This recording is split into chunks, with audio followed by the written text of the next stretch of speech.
21st, globally, there were 41,313,000 cases of COVID.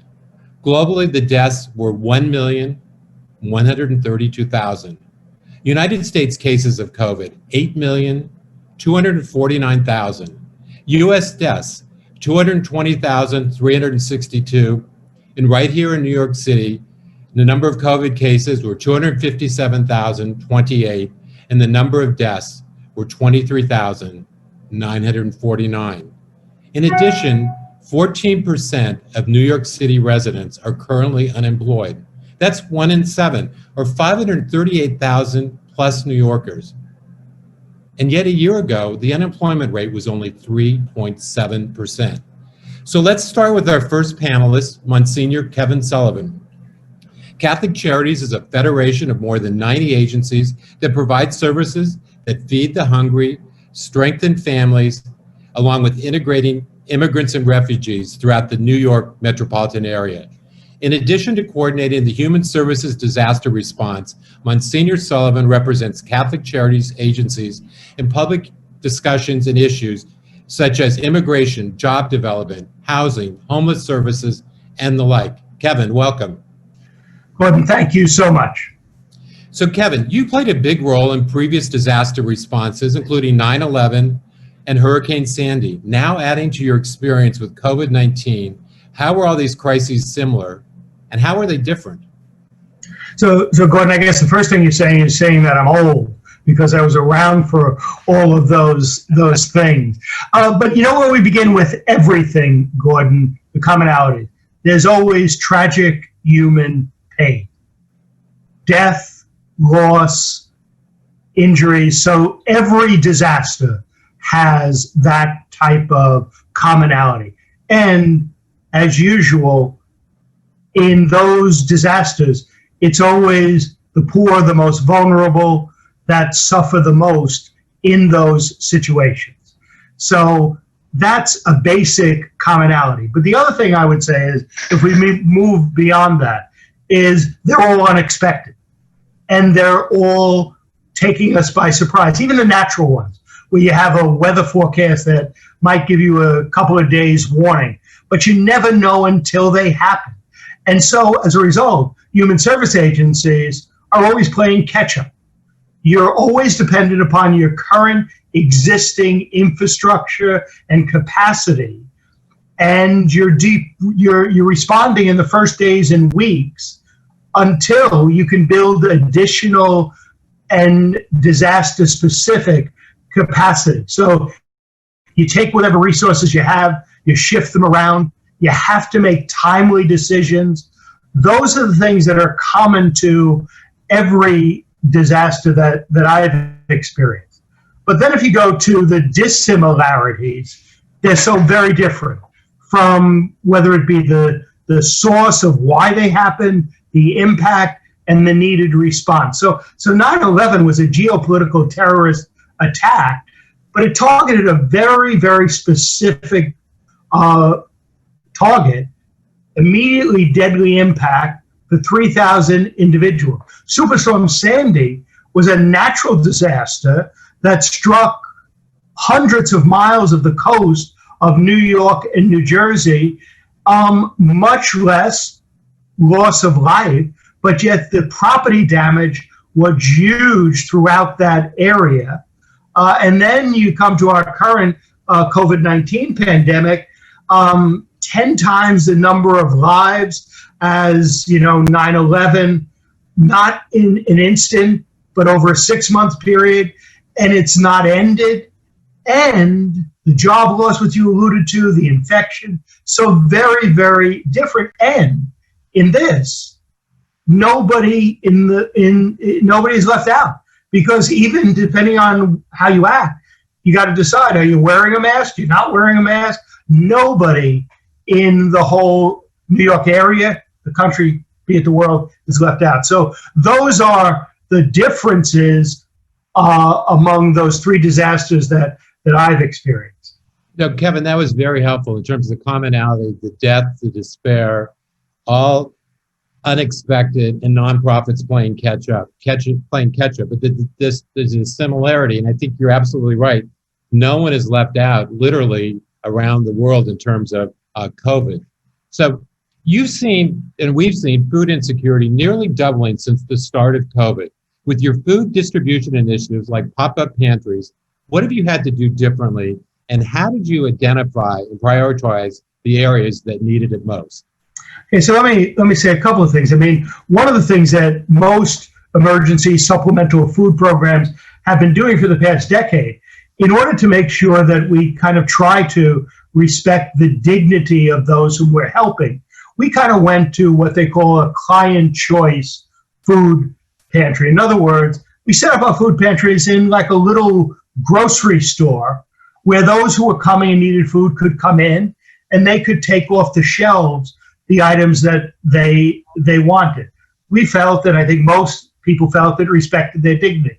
Well, can't do that now. So immediately, what we had been working on it for 10 years, we now had to go back to repacking bags, put tables outside, and so people had grab and go types of meals.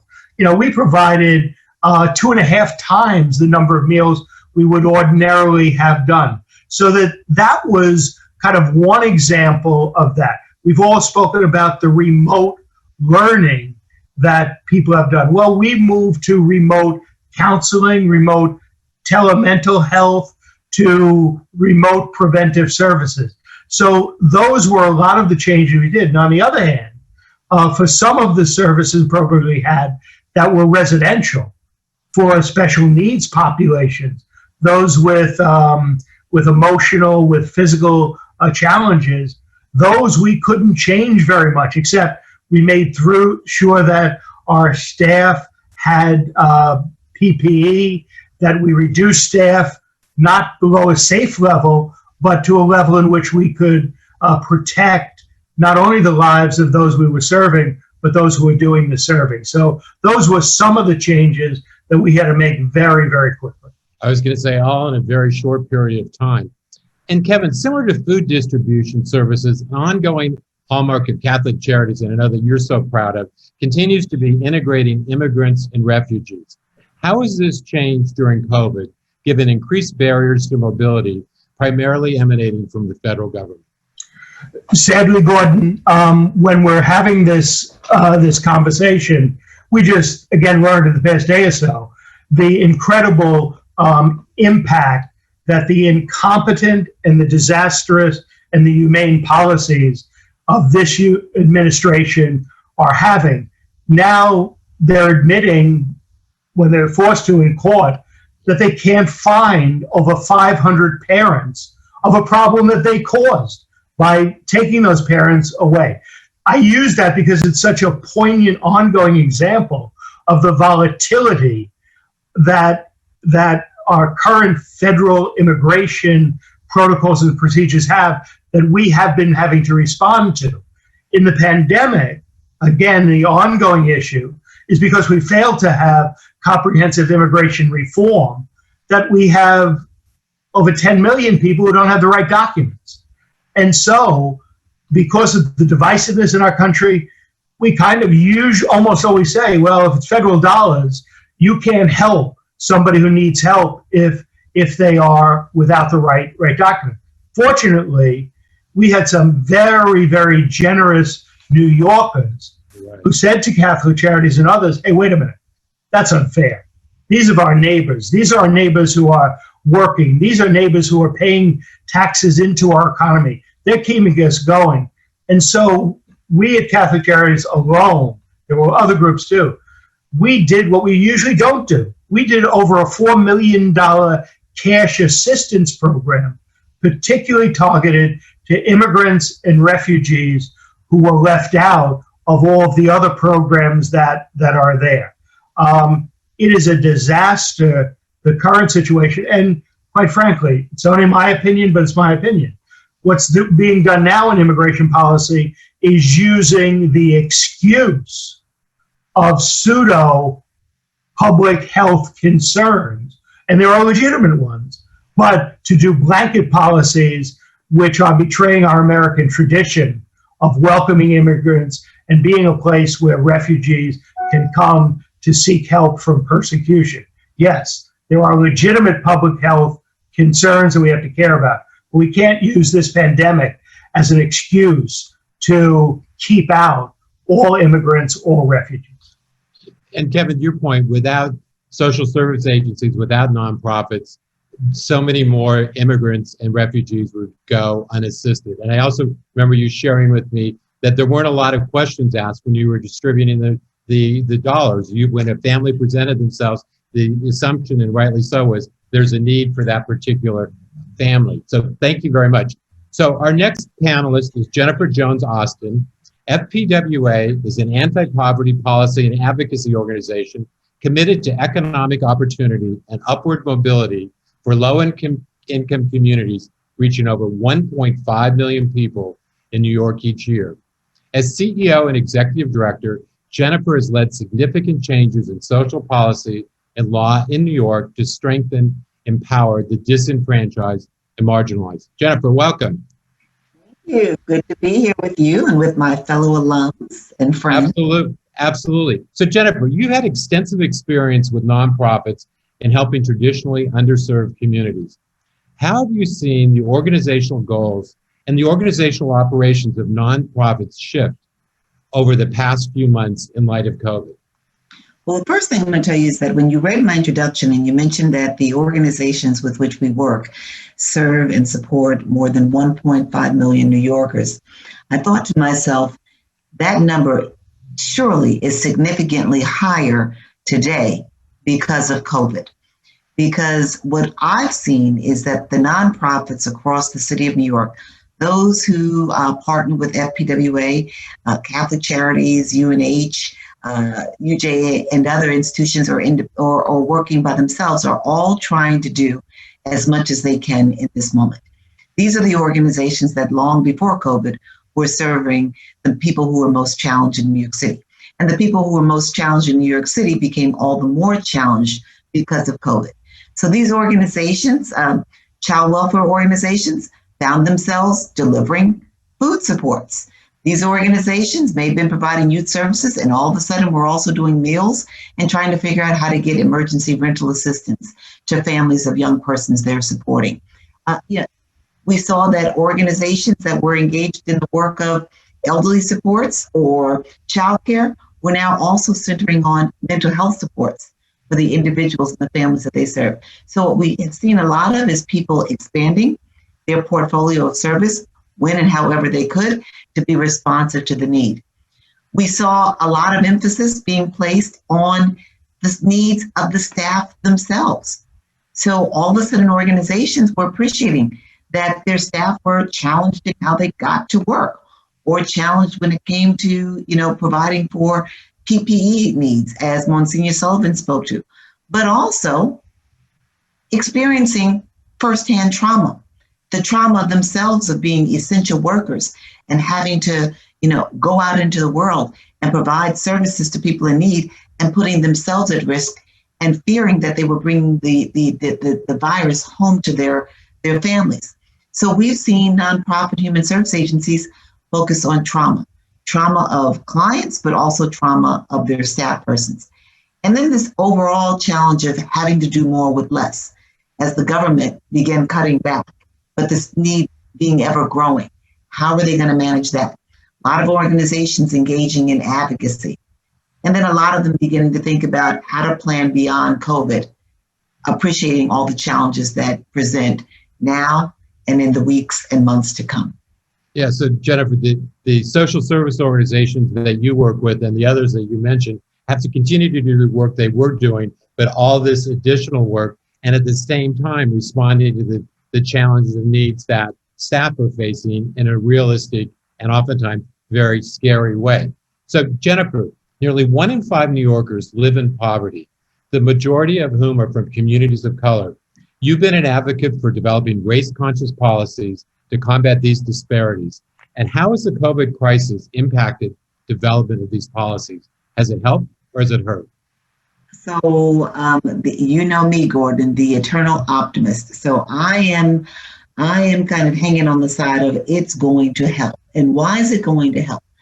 When we began to see Black and brown persons suffering disproportionately from COVID, people were all aghast, like, how is this happening?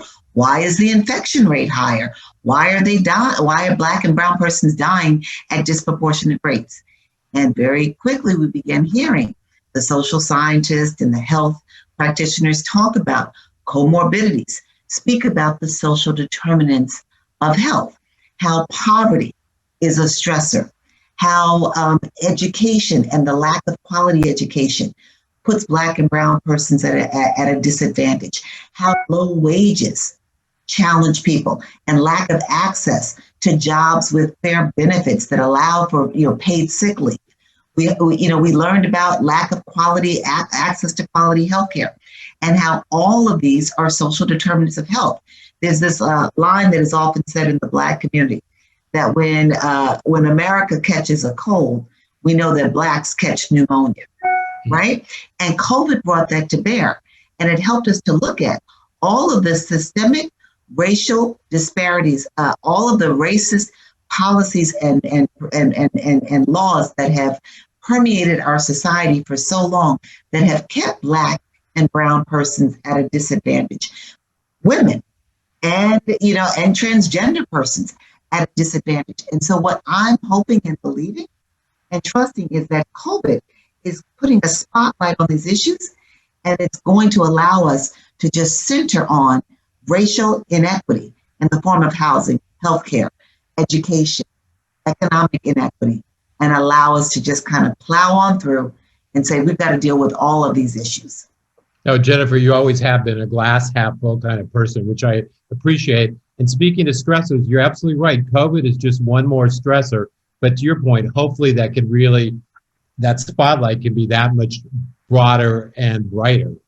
So Jennifer, COVID has significantly impacted nonprofits in their work with the communities, families, and individuals they serve, as well as financially. And you talked about the government. And given all these challenges, has the city and state stepped up to the plate? Well, my co-panelists, like me, would have a lot to say about this. Very early on in COVID, guidance was slow to come when nonprofits were trying to figure out whether we were essential services and who in our organizations were considered essential providers and would be provided with PPE equipment and access to basic supports to do the jobs, would be provided with child care if they had to come to work. Guidance was slow to come from the city and the state. Then we saw that government, when they began seeing that they would come short on tax levy dollars, began slashing budgets and cutting critical non-mandated services, but services that are needed for vulnerable individuals and families. What we found is that we've had to fight for every single need in this moment. It's not to say the government is not sympathetic, but we get that they're dealing with their own challenges, but we've had to fight for every dollar because government itself has been fighting to figure out where they're going to get the resources that they need to pick up the trash, to pay the union contracts. But you can't balance the budget on the backs of poor people. So that has been our fight. We've been fighting at the federal level for economic stimulus, for the next CARES Act to come on board to give people what they need, direct aid to local governments, municipalities. We've been fighting at the state for long-term borrowing, and we've been fighting with the city to not keep cutting us. It's not to say that they are not are concerned or interested in the well-being of the nonprofits and the people for whom they care. But we're in this real big battle where when they need money, they first go to that which is non-mandated and they cut. But when they need services, they look to the nonprofit community and expect the nonprofit community to continue to keep doing more with less and less and less. Right. And then to your point, it's exacerbated even more by the lack of federal dollars flowing in terms of the CARES Act to the state and local municipalities, it makes it even worse. Right. And getting caught up in the politics. Right. right? It's like, the state doesn't want to look at long-term borrowing for the city to close the budget gap, the deficit, because if they do, then maybe they'll take the federal government off the hook for the economic stimulus. Or the city and the state are battling, as they have been battling on a variety of issues, our elected leaders. And so then we get caught up in all of this, and who suffers? The people who are already suffering. Absolutely. Jennifer, thank you. And our next panelist is Alan Van Capel.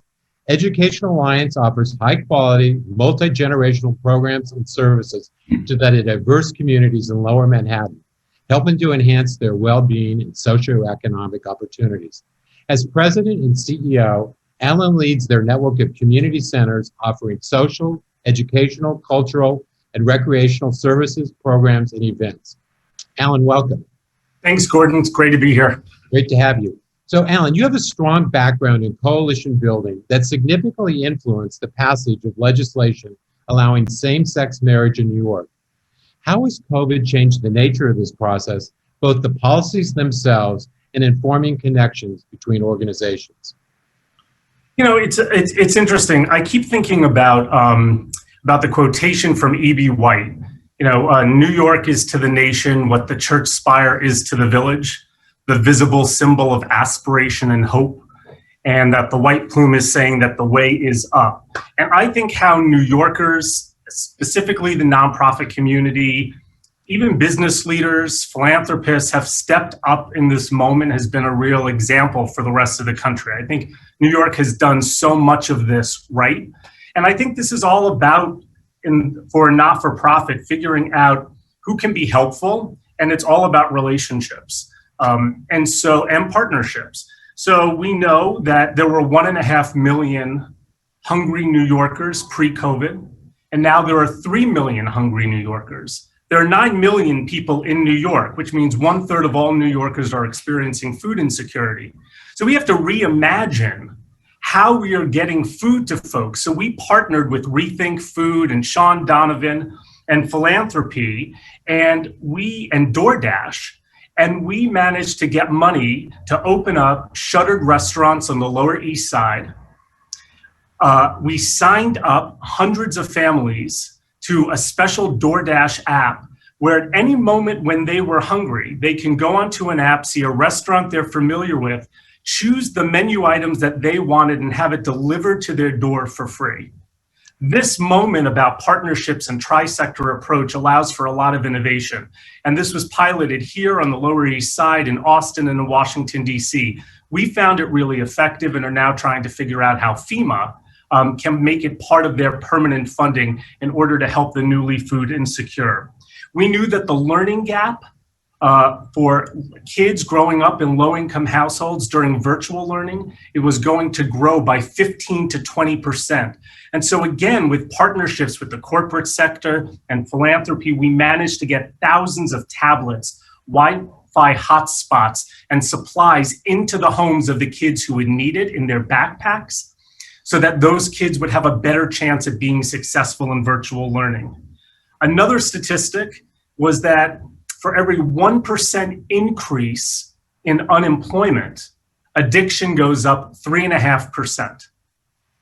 So we went into the public housing complexes across the street on Avenue D from our Center for Recovery and Wellness and recruited public housing residents to become peer navigators. And we trained them and paid them $500 for the training.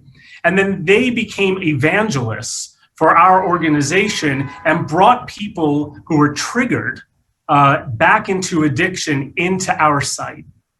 And so this is really all about partnerships. And frankly, the work that we've done with UJA and others, we've distributed $450,000 on the Lower East Side, mostly to restaurant workers and to immigrants who did not have the documentation necessary to get unemployment so that they can have checks to make ends meet.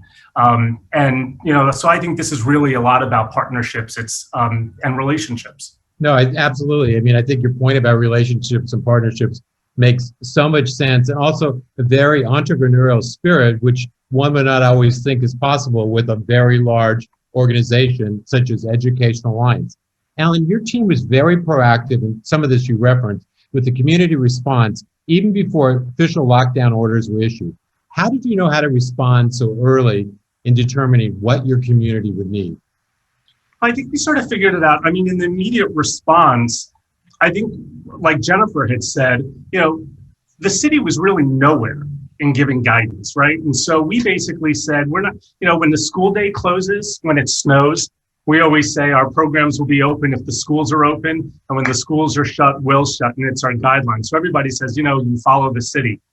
COVID came, we said, we're not following the city. We became the first organization to stop congregate meal service for older adults, even after the city said you have to continue serving older adults. We said, turn on CNN. The CDC is saying they can't be in groups together anymore. And so we created grab-and-go meals and then wrote this lengthy letter to the Department for the Aging, which then became the model for how senior centers were going to act in this moment. Moving on from that, though, our research and evaluation team really were very smart. I mean, I'm the least smart guy in our entire organization. Our research and evaluation folks said, look, this is going to go on for a while. We need to put a survey in the field every month.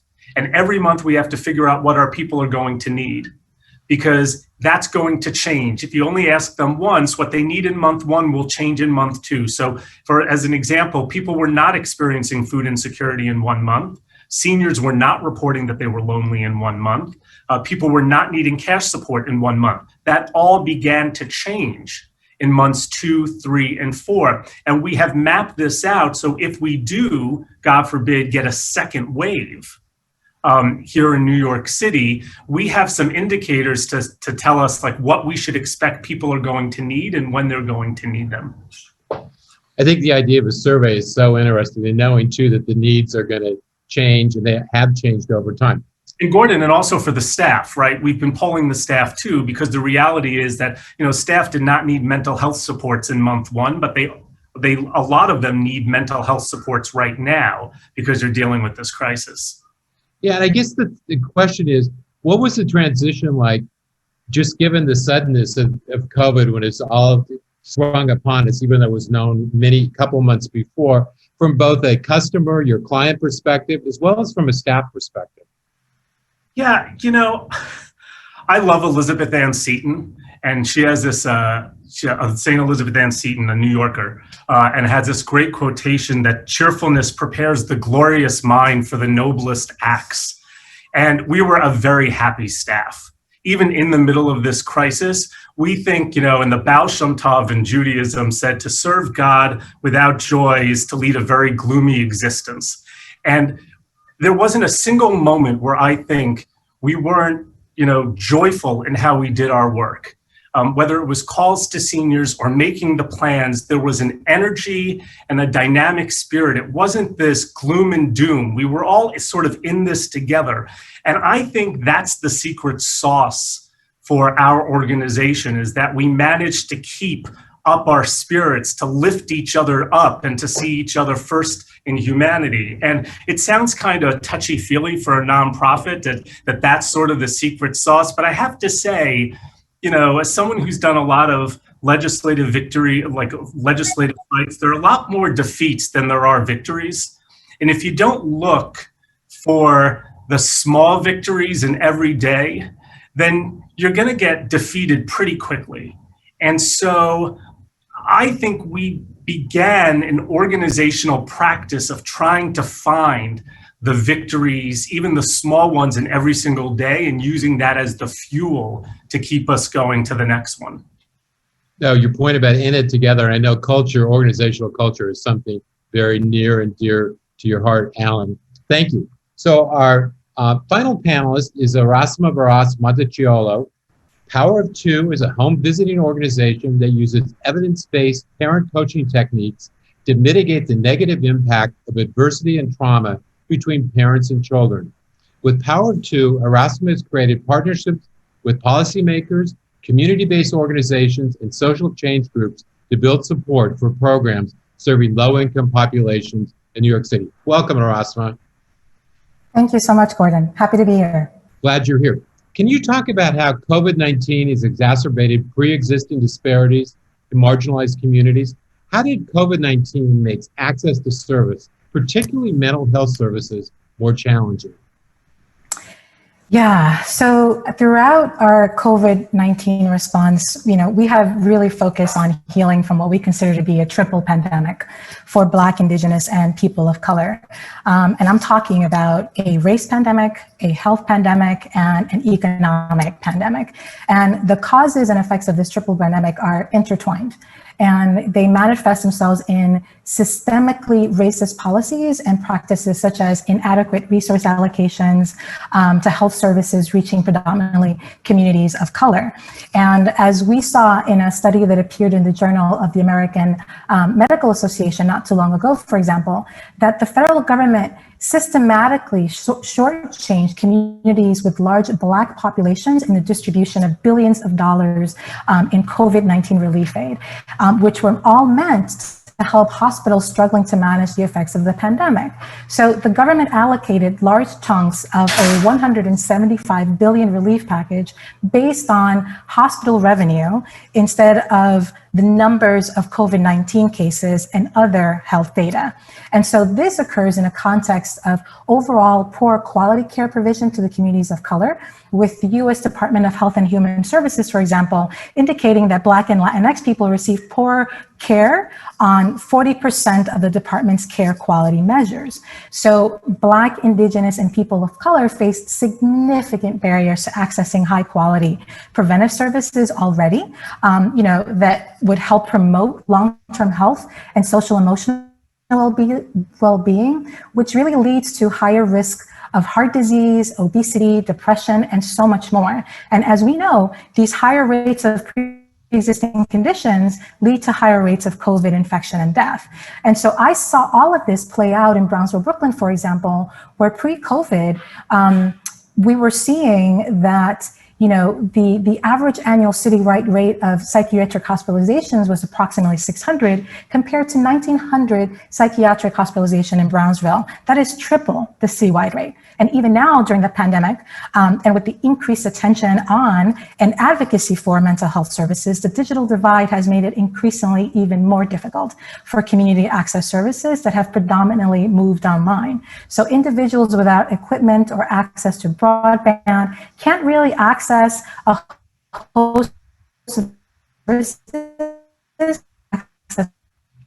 Smartphone, for example, doesn't mean that they have the technology literacy to really access mental health.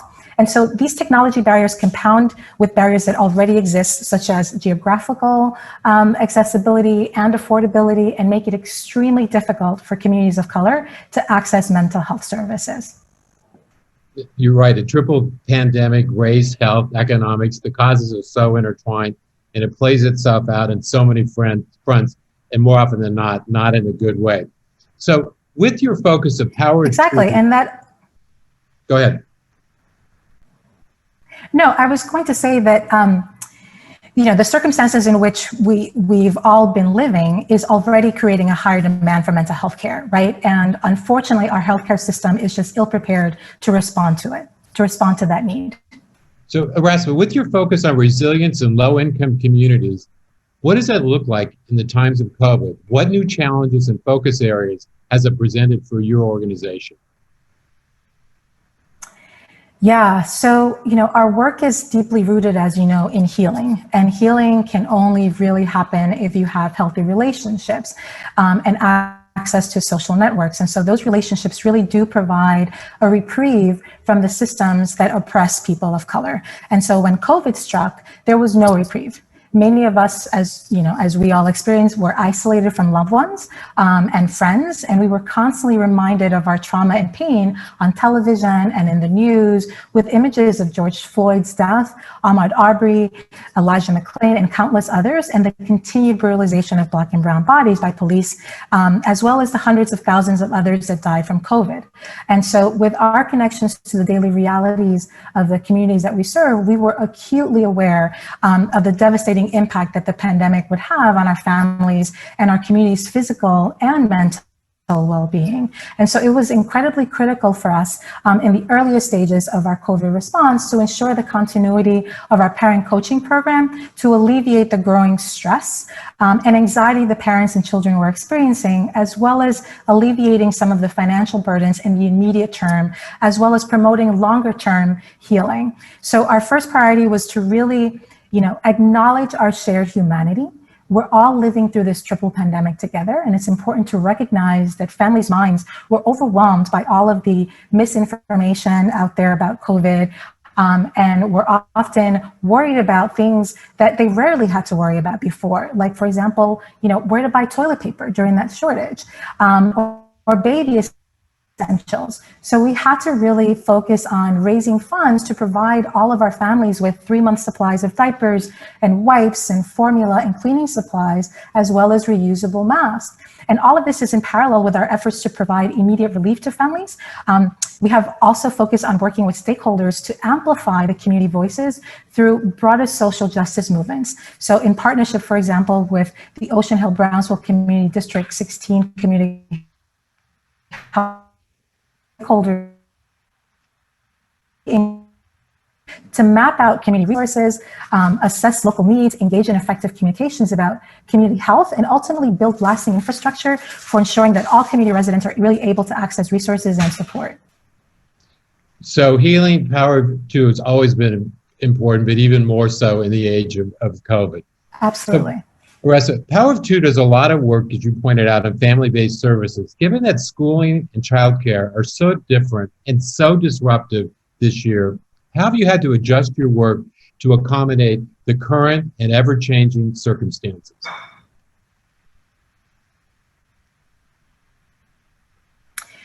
Yes, this has been an incredibly challenging time for our families, especially families that have multiple children in their home, some of whom are toddler, but also school-age children.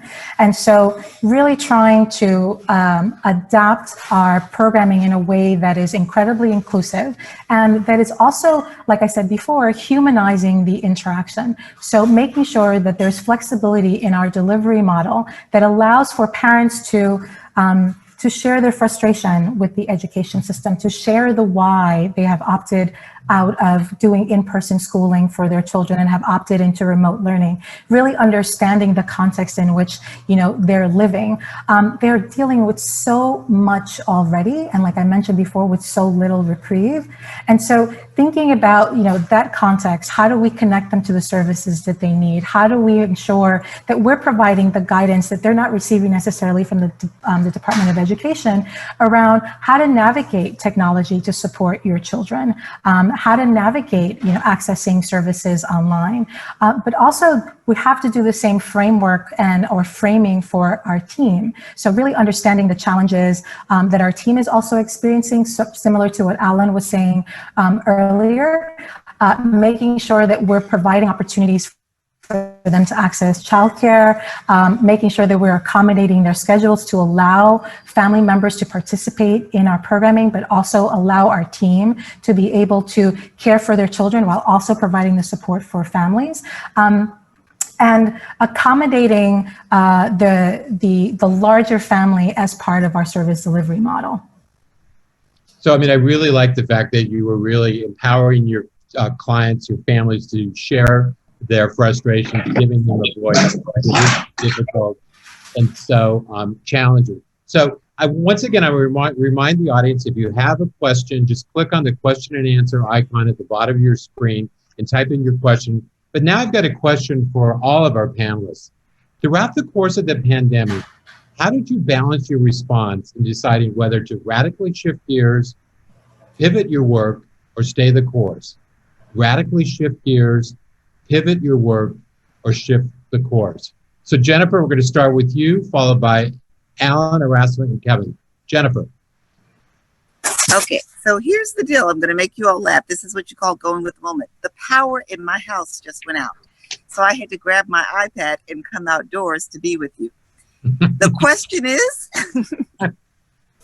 Oh, did you hear the question? No, I was trying to get situated so I could see you and be on. Okay, so throughout the course of the pandemic, how did you balance your response in deciding whether to radically shift gears, pivot your work, or stay the course? So, as some on the call know, some on this event know, I'm always kind of forward-thinking person and appreciating that you've got to be kind of 2 and 3 or 4, 5, 6 steps ahead. And so what we did was at FPWA, we centered on the immediate needs, but we began looking at what the potential budgetary challenges would be, not just for our organization, but for human service organizations across the city. So what we did was we sought to do something that you've taught me, Gordon, how to do while planning, how to be in the moment, be responsive to the challenges that are presenting in the moment, but always be thinking about what the challenges might bring down the line. So it's really been a process of looking ahead. An example for you would be, we immediately began looking at our revenues and our expenses, not just in the moment, but what that might look like in March if we were to lose revenue in certain places. And then how did we need to adjust our budget accordingly? And now we're doing the same thing for 21 and for 22. So that the importance of responding to the needs in the moment, but also looking forward to what is within your control and what is not, and planning accordingly. So yes, the here and now, and looking ahead. Thank you. Alan. Yeah, I think the first thing that we did was, where could we have impact in this moment? So the challenges that I identified before, and then said that is what we should be doing. And let's not get into a new business that we know nothing about. Let's do what we know how to do well and double down on it. Then the other thing we did was we said, let's just take a look at our organizational structure right now. Because the organizational structure, we anticipated, and we were right, that our budget would go from $50 million a year to $36 million a year, and that we needed to restructure internally. And so we merged 2 of our community centers together. We changed reporting lines, and we rethought how we would get our work done. And finally, I had my dad grew up in World War II. And early on in the pandemic, my father said, Alan, this is a lot like a war. You have no idea what day it's going to end on. And when it ends, things don't go back exactly like they were the day the war started, because all of us will change in some way. And I tell that story to us here, but I also said it to our staff to say, we just have to be mindful and listen to the communities that we serve, because they are changing every week because of this pandemic. And at the end of this, we are going to have to build a new social infrastructure, new programs to meet where they are. And I offer that up because I think if we just build back exactly like what we had before this pandemic, we're going to be missing out on helping a lot of New Yorkers who really need us. So not new frontiers, but building on what Educational Alliance does well, and then not just going back to the same old, but what should be the new services and offerings going forward. Erasmus.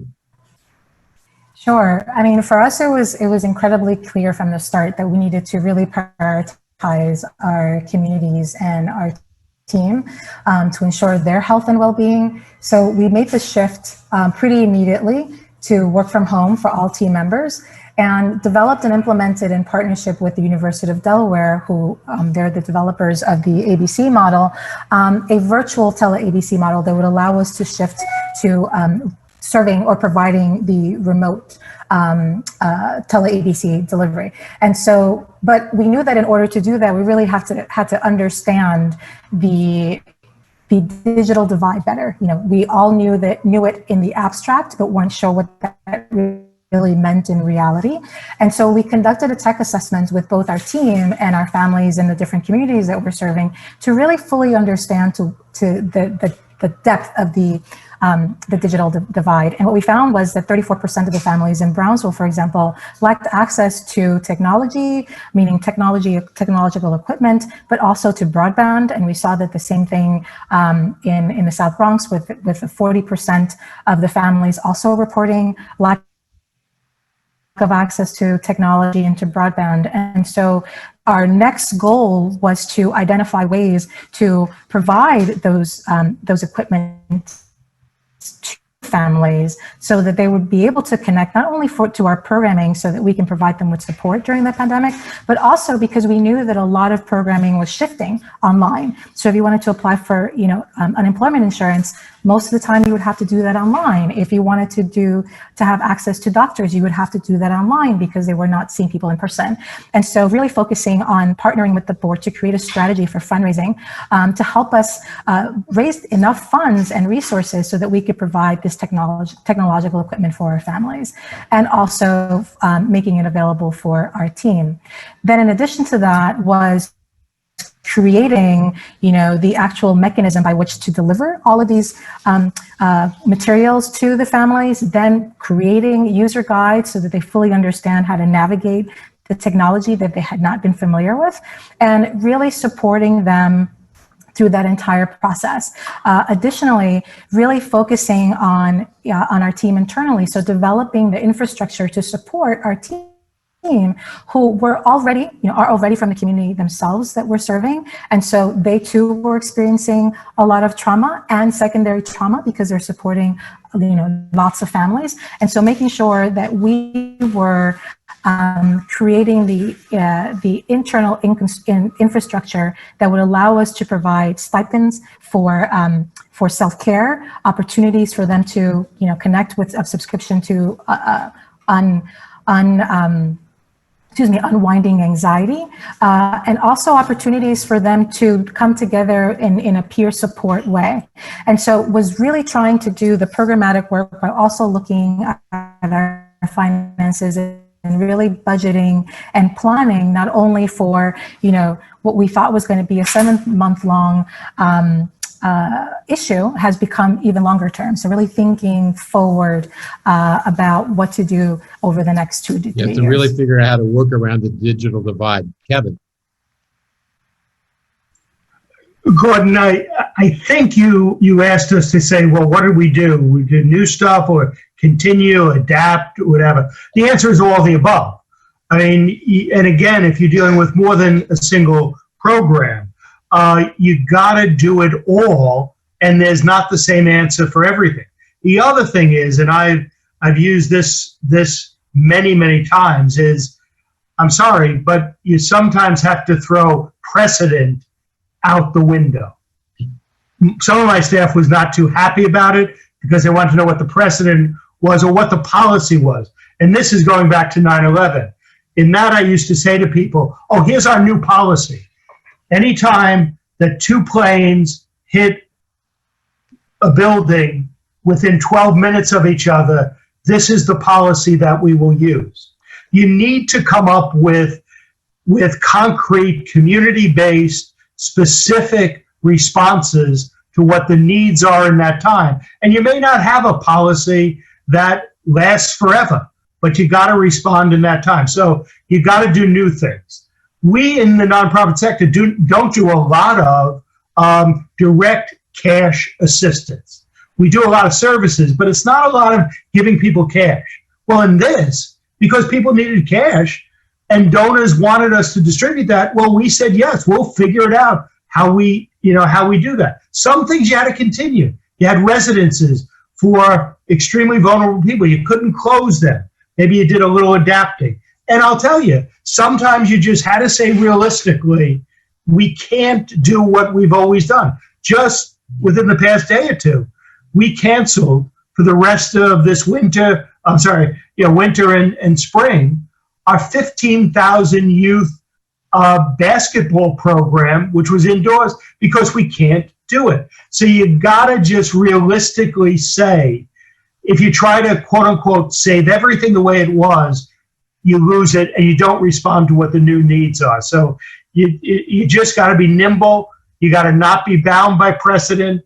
You gotta know your limits, and you also gotta take risks. And the other critical thing is you gotta make mistakes. If you don't make mistakes, you don't help anybody. Yeah, Kevin, I couldn't agree with you more about making mistakes and learning from those mistakes. And I got to tell you, if you want to nominate me for anything, my career has been built on making mistakes every day. So I'm good at that one. Well, I've done a few good things along the way, I might add. So now I want to turn to the last question for our panelists, and 1 minute each, because I want to get at least one question from the audience. As Wagner alums, how has that education experience shaped your response to the pandemic? And each of you have 1 minute. So we'll start with Erasmus, Kevin, Jennifer, and then with Alan. Erasmus.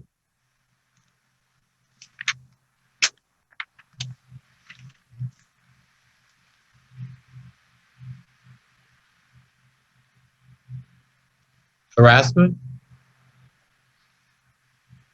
Kevin, since you're still on the screen, why don't we go to you and we'll see if we can come back to Erasmus. Sure, very simple. You need good analytical ability.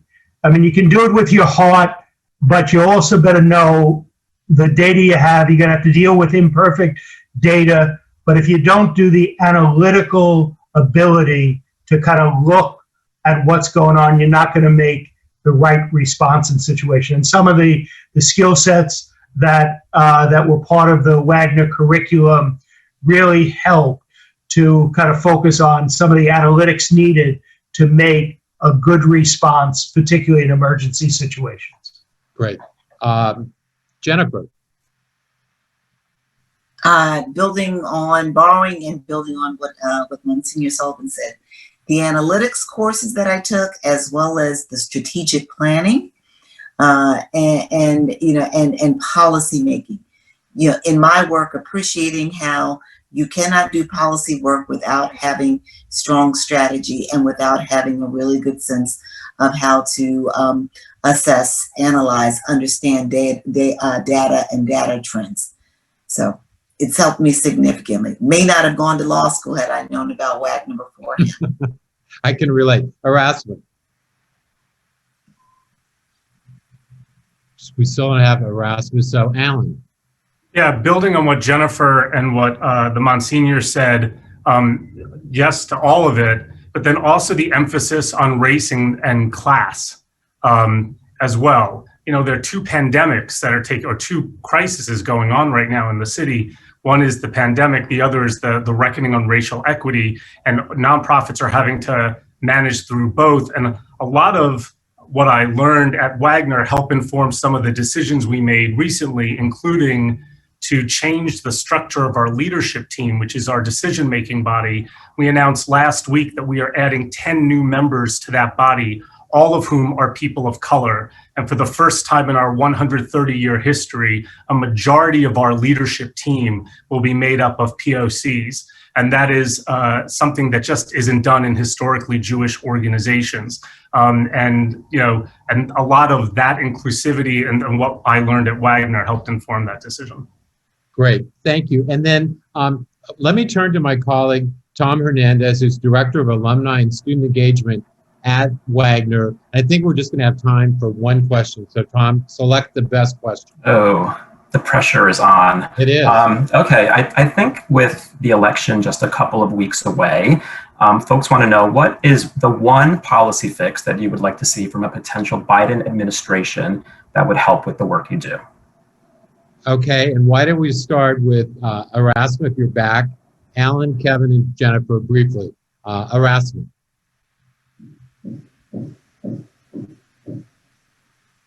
We're still having challenges. Okay, Kevin. Comprehensive immigration reform. Comprehensive immigration reform, very simple and important. Jennifer. Livable wage. Livable wage. Tom, do we have time? You guys are very good. Do we have time for one more quick question? Gordon. Oh, Alan, I couldn't remember if I called on you or not. I just want to say money. Money.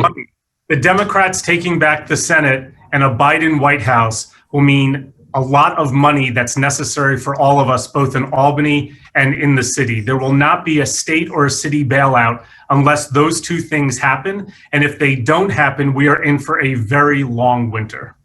So what I heard was comprehensive immigration reform, livable wage, and money, pure and simple. So And healthcare. Throwing and that, healthcare. if you can hear me. Yeah. Sorry, I'm having some technical difficulties. and healthcare to round it out. So Yes. I want to thank our Wagner panelists for a thoughtful and robust discussion around such an unprecedented challenge that's literally impacting us here in New York, the tri-state region, this country, and around the world. You make us proud. And there are so many other NYU Wagner alums who are on the front lines responding to COVID. And I want to thank you, the audience. Be safe, be well. Thank you. Good evening.录